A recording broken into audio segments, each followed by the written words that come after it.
Antoine Karidinali Kambanda yavutse ku wa 10 Ugushyingo 1958 mu Rwanda.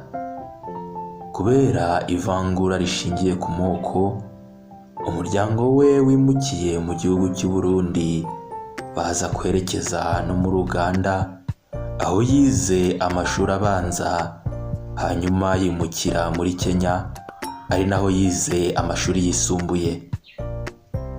Nyuma yaje gusubira mu gihugu cye, aho yagiye mu seminari i Rutongo mu 1983 kugeza mu 1984 na seminari nkuru yitiriwe Mutagatifu Karoli Boromeo ya Nyakibanda i Butare kuva mu 1984 kugeza mu 1990. Kuwa 8 Nzeri 1990 yahawe ubupadiri i Kabgayi na Papa Yohani Paulo wa kabiri. Kuva mu 1990 kugeza mu 1993 yabaye umuyobozi ushinzwe amasomo mu seminari nto ya Mutagatifu Vise n'Indera Kigali.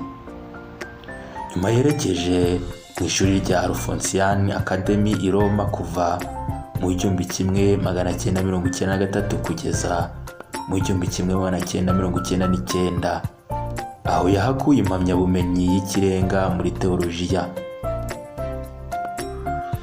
Ku wa 7 Gicurasi mu 2013 Papa Francisco yagize Kambanda umwepiskopi wa Diyosezi ya Kibungo.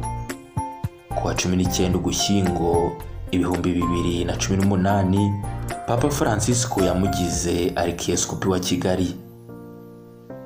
I Roma ku wa 28 Ugushyingo 2020 nibwo Papa Francisco yagize Padiri Antoine Kambanda umukaridinali.